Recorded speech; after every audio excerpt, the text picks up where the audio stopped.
Ahora, de 0 a 3 años que dan los primeros pasos en ese periodo, ¿ya? Hay un rápido desarrollo motor y de lenguaje. También hay apego a los padres, ¿no? Es un vínculo único, ¿no? Entre el bebé y los padres en este caso. Luego pasamos, y hay un ejemplo también, ¿no? En esta etapa aprenden a caminar y aprenden también a decir sus primeras palabras, ¿ya? Y entre otras cosas. En la etapa de este periodo de 3 a 6 años, le llaman primera infancia, ¿ya? Entonces hay más independencia, hay más creatividad, juego simbólico, pensamiento aún ilógico, porque ellos son imaginarios, ¿no? Se hacen, tienen una imaginación terrible, ¿no? Crean seres imaginarios que tienen una imaginación muy terrible ahí, ¿no? Y nos da también un ejemplo. Ya, por ejemplo, creer que la luna lo sigue, ¿no? Es un ejemplo claro, ¿no? Se va para todos lados el niño y la luna está a su atrás siguiéndolo, ¿ya? Entonces hay muchas preguntas, ¿por qué, por qué, no? El tiempo es el periodo, la etapa de los por qué y de yo, todo yo. Luego viene el periodo, la etapa de 6 a 12 años, ya aquí ya es una etapa etapa escolar, ¿no? Aquí es una etapa preescolar y ellos van a todo lo que es inicial, ¿no? Inicial primer año, inicial segundo año, y avanza socializando más. Y en esta etapa de 6 a 12 años es todo lo que es la etapa escolar de nivel primario en este caso. ¿Ya? También aquí nos dice que hay un pensamiento lógico ya más concreto. Ya ahora los amigos son más importantes, ya un poquito menos el papá. Ya más bien tengo un amigo, fulano, sutano. ¿Ya? También mejora la memoria y hay un aprendizaje óptimo, adecuado, ya en cuanto a su colegio, en cuanto a sus clases. Un ejemplo, aprende matemáticas y normas sociales, ¿no? También la parte motriz se desarrolla muy rápidamente acá. Luego pasamos a esta etapa, a este periodo de los 12 a 20 años que se denomina adolescencia, del verbo adolecere, ¿no? Es una etapa inestable donde ya ellos dejan de ser niños y ya pasan a lo que es ser adultos, ¿no? Creo que ustedes están, algunos por acá todavía. Entonces, hay cambios físicos, ya hay un cuestionamiento de cuanto a la identidad, ¿no? Ellos mismos se cuestionan, ya. Pensamiento abstracto, influencia de los pares, o sea, en cuanto a los amigos, ¿no? Aquí tienen mucho que ver sus amigos, ¿no? Y los modelos que ellos siguen, ¿no? Modelos buenos a veces o modelos malos a veces, ¿no? Por cuanto a seguir a sus pares. Un ejemplo, cuestiona, busca quién es y qué quiere ser, ¿no? Eso más que todo en la parte psicológica, ahí.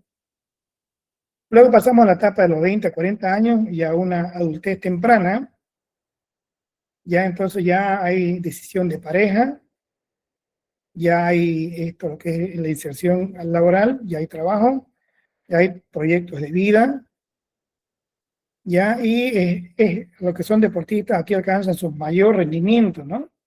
Lo que hacen deporte, aquí ya es el alto rendimiento, la élite, ¿no? En cuanto a la parte física. Por ejemplo, elegir una profesión o también formar familia, ¿no? A esta edad adulta temprana.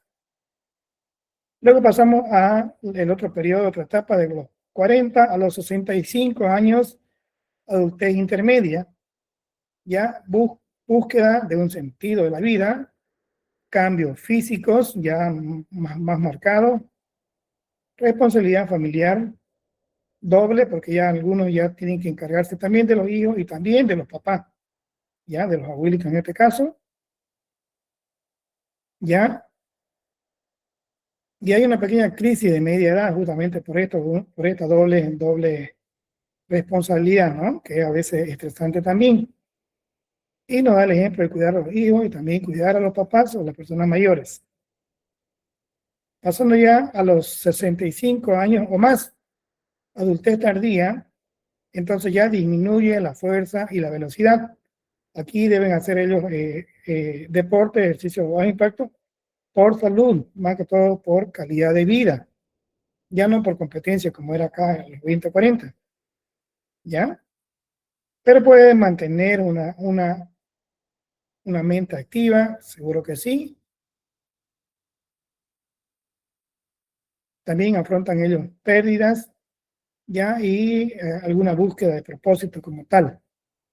Un ejemplo, ya viene la jubilación, adaptación a los cambios, ¿ya? Y reorganización de la vida, ¿ya? Eso es importante también en esta etapa de los 65 años o más.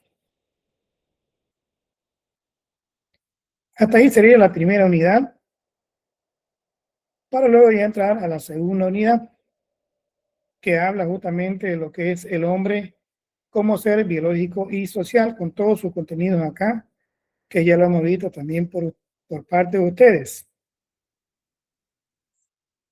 Bueno, ¿de qué se trata este capítulo como tal? En este capítulo se explica que el ser humano es biológico y social. Vivimos como cualquier ser vivo, dependiendo del ambiente, por ejemplo, el agua, el clima, los alimentos, etc. Pero además nos organizamos en sociedad, influimos en el entorno y también nos afecta lo que ocurre a su alrededor, contaminación, pobreza, hábitos buenos o malos, cultura, salud pública, etc. Ya, porque somos parte de, ¿ya? Un ejemplo también nos da, no solo importa qué come una persona, sino que si tiene acceso a la comida sana. Ya esto es importante también, ¿no? Si hay agua potable en el barrio y si el sistema de salud atiende a tiempo o no atiende. Ya son los servicios básicos, ¿no? Si hay que comer, importa si. Viene a ser otro sujeto, ¿no es cierto? Si tiene acceso justamente a esa comida sana, si hay agua potable en el barrio, en la zona, ¿vieron cómo se casa donde unen viven? las palabras? Y si hay atención en salud también, ¿no? Eso es importante para ver que hay justamente estas condiciones mínimas, ¿no? Aquí nos da un ejemplo también. Y pasamos al punto 2, que nos habla de la ecología como una idea central.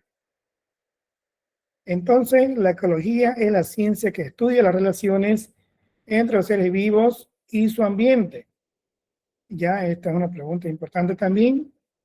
La ecología es una ciencia que estudia las relaciones entre los seres vivos y su ambiente. Tanto el ambiente físico, por ejemplo, el clima, el suelo, el agua, la temperatura, como también el ambiente biológico, otros seres vivos que compiten por el alimento o conviven también ahí. También se remarca que lo ecológico tiene explicación evolutiva porque las especies se adaptan para sobrevivir donde viven. Y esto es la adaptación también. Por ejemplo, un cactus está adaptado al desierto, poca agua, un pez al agua, ¿ya? Por dar algunos otros ejemplos más, ¿no? Ahora esto de la autoecología o cine y también la cineecología, son dos ciencias diferentes, ¿no?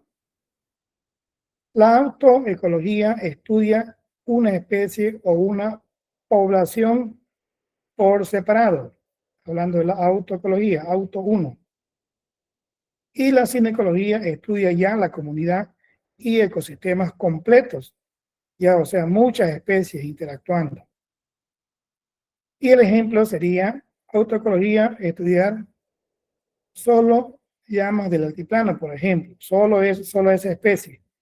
Y la cineecología, estudiar las llamas, los pastos, los depredadores, el clima y el suelo juntos, todo eso, no solamente la llama del altiplano como tal, sino más allá.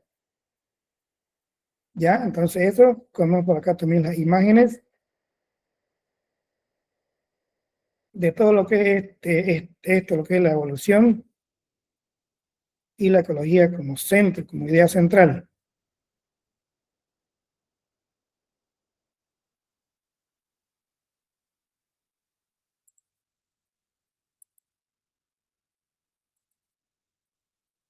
Ahora aquí en el punto 3 vamos a ver lo que es los niveles tróficos y cadenas alimentarias.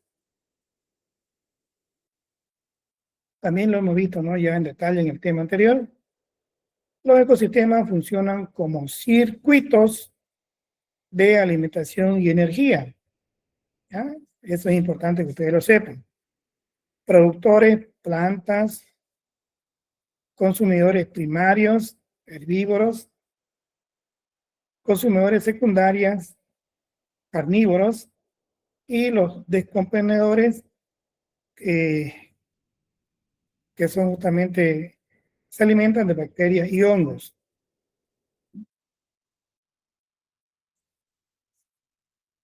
Entonces, se aclara que en la realidad casi nunca hay una sola cadena, sino es una red trófica, porque un animal puede comer varias cosas y también ser comido por distintos otros depredadores.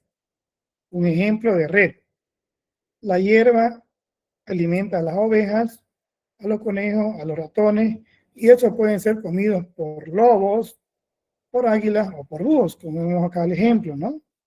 Esta hierbita alimenta a esta especie, y a la vez estas especies pueden ser comidas por estas otras especies, y así sucesivamente sigue esto, lo que es el circuito de la alimentación.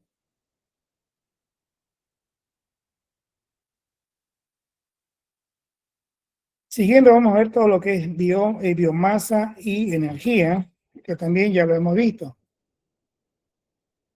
¿Qué es esto de la biomasa? La biomasa es la cantidad total de materia viva en un lugar o en un nivel trófico.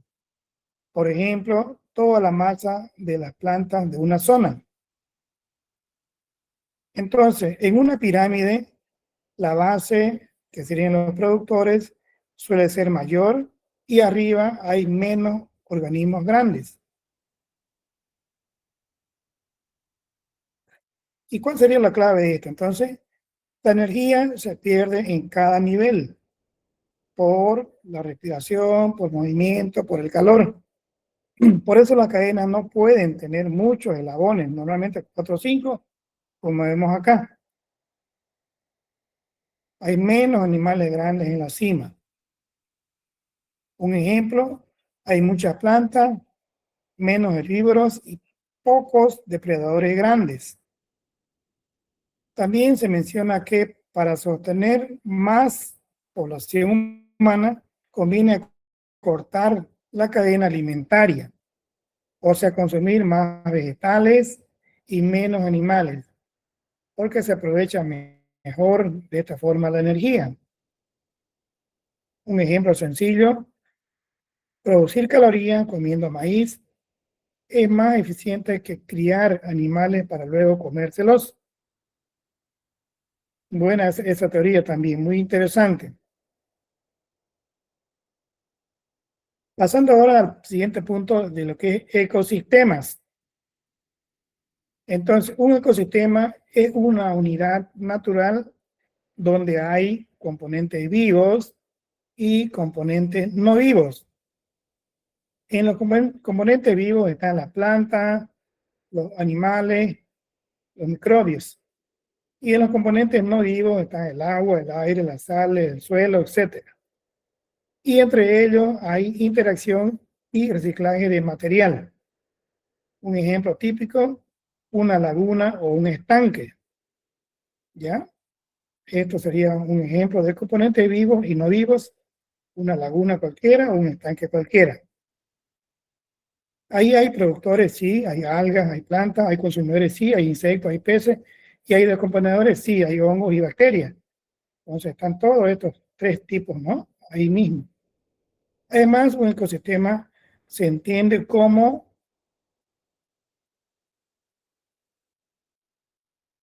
Aquí nos dan 2 puntos, ¿no? Biocenios, seres vivos del lugar, y los biotopos, el ambiente físico donde vive. Un ejemplo, en una laguna, la bicenosis sería algas, peces y bacterias, y el biotopo sería el agua, el oxígeno, las sales, la temperatura, etc. Entonces aquí en esta imagen vemos, ¿no?, todo lo que son los componentes del ecosistema, ¿ya? Por este lado vemos la biociones, y más biotopo da justamente lo que es el ecosistema que vemos de este lado. Pasando al siguiente punto, esto es lo que es el hábitat y nicho ecológico, que también ya lo hemos visto, ¿no? Entonces, para describir las relaciones ecológicas de los organismos, es útil distinguir entre dónde vive un organismo y lo que hace como parte de su ecosistema. 2 conceptos fundamentales para este propósito son el hábitat y el nicho ecológico. ¿Qué es el hábitat? Es donde vive un organismo, es su domicilio. Y el nicho ecológico, ¿qué hace en el ecosistema? Su profesión, qué come, quién lo come, cómo se comporta o qué aporta, ¿no? Importantísimo, 2 especies no pueden ocupar exactamente el mismo nicho por mucho tiempo porque compiten justamente por ello, ¿no? Un ejemplo, hábitat, un árbol del bosque. Nicho, un ave insectívora que vive ahí y controla insectos alimentándose de ellos. También se menciona que un organismo puede tener nichos diferentes según su etapa de vida. Renacuajo come plantas versus la rana adulta que come insectos.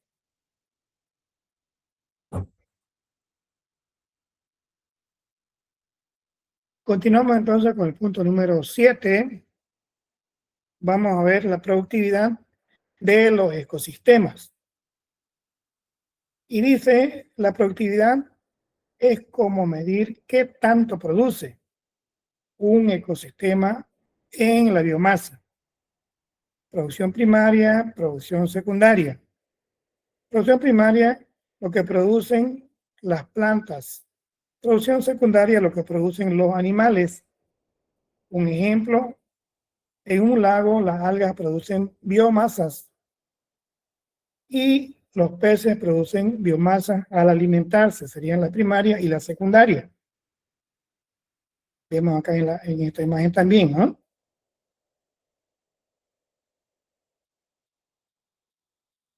En el punto 8 vamos a ver las relaciones entre organismos. ¿Qué es esto de las relaciones entre organismos? ¿Ya? Y hay de 2 tipos, ¿no? Las intraespecíficas sobre la misma especie y las interespecíficas sobre distintas especies. Ya viendo las intraespecíficas, dentro de una misma especie siempre hay mezcla de cooperación, es decir, ayuda, y competencia, es decir, por los alimentos, por el territorio, por la pareja. ¿Ya? Y hablando de la otra de las interespecíficas, distintas especies, esto incluye relaciones como depredación, parasitismo, simbiosis, competencia por el espacio o por el alimento. Entonces, estas relaciones influyen en el flujo de energía y cómo se estructura esto de lo que es el ecosistema, como vemos acá en la imagen, ¿no? Relaciones intraespecíficas y relaciones interespecíficas. Continuamos con el número 9, poblaciones, comunidades y biomas. Ya son conceptos muy puntuales de lo que es población, y nos dice individuos de la misma especie en un lugar, características, densidad, natalidad, mortalidad, curva de crecimiento, dispersión, potencial biótico. Comunidad, conjunto de poblaciones de diferentes especies en un área determinada. Y bioma, gran zona de vida con vegetación dominante, tundra, bosques templados, desiertos, selvas. Como un ejemplo, población, todos los peces de una misma especie en una laguna. Y comunidad, peces, algas, insectos y plantas todos juntos. ¿Ya? Son conceptos puntuales de población, comunidad y biomas. En el punto 10 vamos a ver la ecología y la salud. Entonces, se explica que la salud está muy vinculada a la ecología por los factores ambientales que influyen en nosotros. Estos factores son físicos, químicos, sociales, psicológicos, culturales. ¿Ya? Hablando de los factores físicos, la temperatura, la presión, el clima. Hablando de los factores químicos, la contaminación, insecticidas, entre otros. Hablando de los factores sociales, trabajo, familia o la pobreza. Y los factores psicológicos, culturales, hábitos, conducta, estilo de vida, entre otros. Entonces, además, no siempre hay una causa única. Muchas enfermedades, sobre todo estas de las crónicas, aparecen por una constelación de factores. Un ejemplo sería enfermedades cardiovasculares, no dependen solo de un factor, sino de la alimentación, el estrés, la contaminación, sedentarismo, entre otros. ¿Ya? Esto se ve muy común ahora en estos tiempos, ¿no? Murió por un paro cardíaco, un infarto miocardio, etcétera, ¿no? No solamente depende de un factor. El estrés ahora, ¿no? El estrés también es una enfermedad silenciosa que ataca mucho, ¿no? A todo lo que y a todas las edades incluso.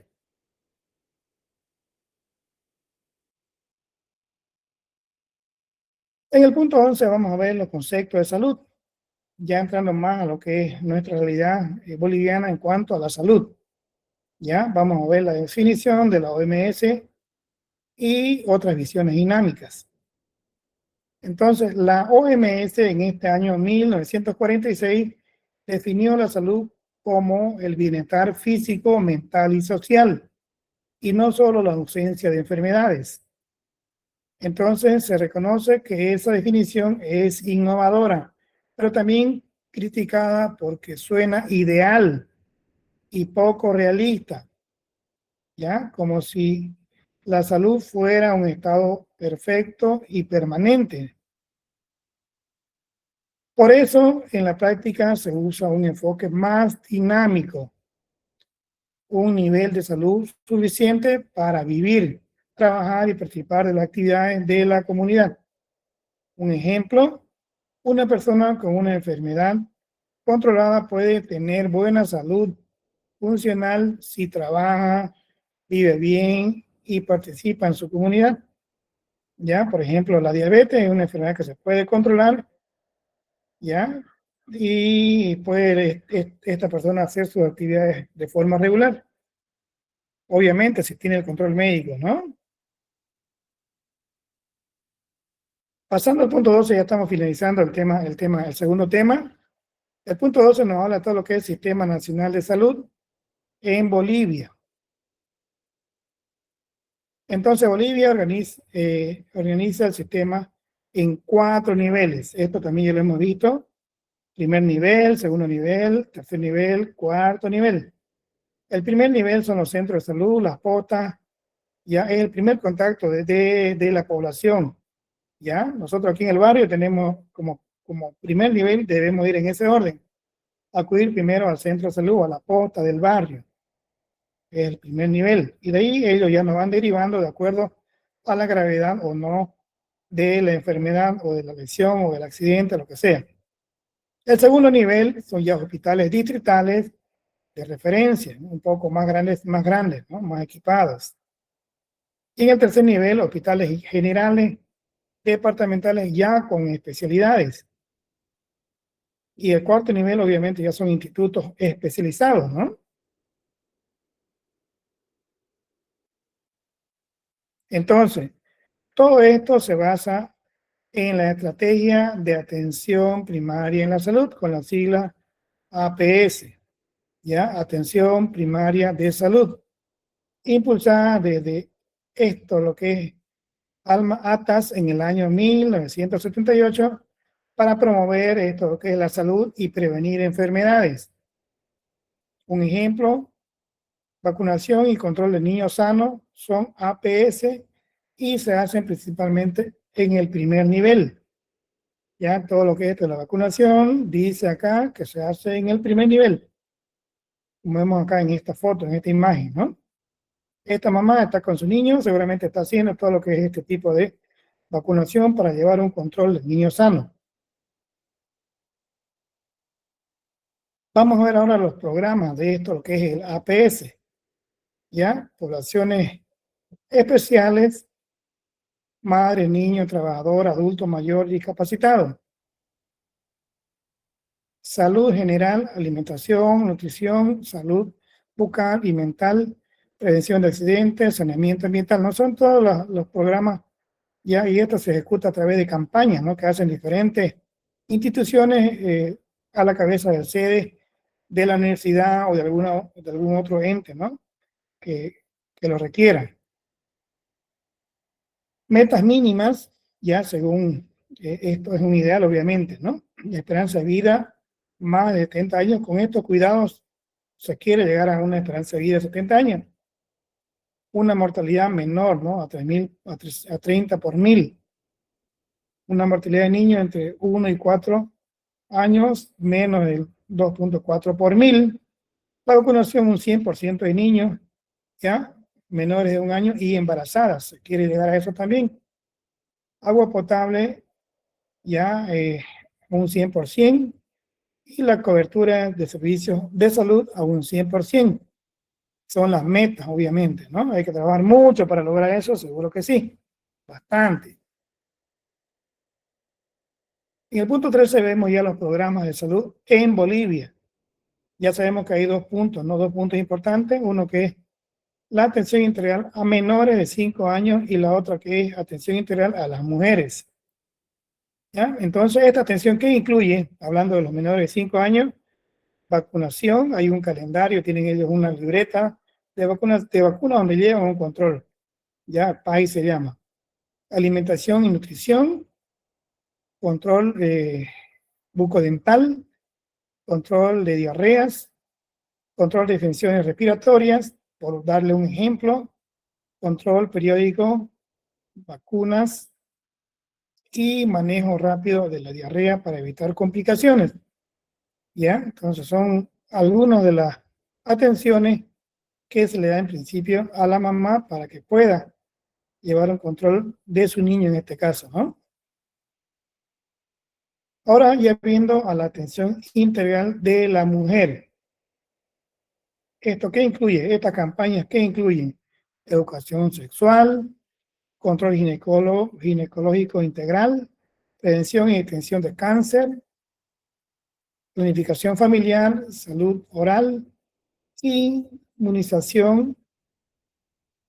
Y un ejemplo también, el PAI ayuda a detectar a tiempo lesiones que podrían convertirse en cáncer. Ya es por eso entonces la importancia, ¿no? De acudir a estos centros y llevar un control, ¿no? Para evitar posibles lesiones a futuro, posibles enfermedades también. Hasta ahí hemos terminado esto, lo que es la unidad 2, para entrar a la unidad 3 como última unidad. Voy a hacer un descanso mientras lo escucho ahora a ustedes. A ver, comentarios, por favor. ¿Dónde están mis estudiantes? Comentarios, por favor. ¿Se han dormido? ¿Se han dormido? ¿Dónde estamos, por favor? A ver, los veo. Le dicen, quería hacerle una consulta.